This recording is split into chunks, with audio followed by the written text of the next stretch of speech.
पंडित जी, तो हम वरुण जी को शुभकामनाएं देते हैं, लेकिन जब प्रधानमंत्री डॉक्टर मनमोहन सिंह की जो बात आपने कही, तो क्या प्रधानमंत्री मनमोहन सिंह, आपने ये कहा कि किसी कारणवश जब उनको ये सारी चीजें झेलनी पड़ी, क्या जब वो ये कह रहे हैं कि मैं तीसरी बार प्रधानमंत्री नहीं रहूंगा या नहीं होना पसंद नहीं करूंगा, ये जब वो कह रहे हैं, तब उन्हें ऐसा लगा है कि कांग्रेस सत्ता में नहीं आएगी, इसके कारण उन्होंने पलड़ा झाड़ा है, या उनके मन में क्या चल रहा है? वो निराश है इन दिनों कुंडली के एक आधार बात पर? पक्की है कि इस वक्त he is going through a semi depressional stage.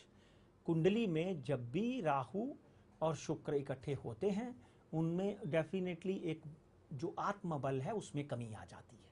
आत्मबल में जब कमी आ जाती है तो आप किसी ना किसी निराशा के शिकार हो जाते हैं। You become pessimistic, not optimistic. और आगे आने वाले दिनों में तो सूर्य के साथ में राहु कंजाइन हो जाएगा 15 अप्रैल 2015 के बाद। तो जब सूर्य के साथ कंजाइन हो जाएगा तो ऐसा समझ लीजिए उनकी मनोवैज्ञानिक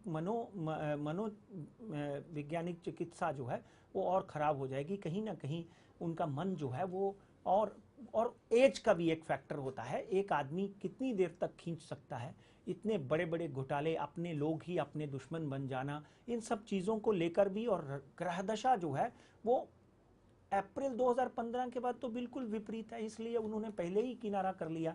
कहीं ना कहीं ग्रह दशाओं ने उनको संकेत दे दिए कि भाई अब तुम इस पदवी को छोड़ दो।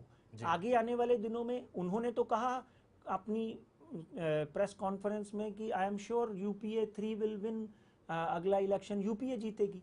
और उन्होंने ये भी कहा कि मोदी कुछ नहीं कर पाएगा। और यहाँ तक उनकी कुंडली का अध्ययन करते हैं, वो अपने निजी कारणों के कारण वो छोड़ रहे हैं। बाकी यूपीए आती है कि एनडीए आती है, उसके ऊपर भी हम चर्चा करेंगे। जी।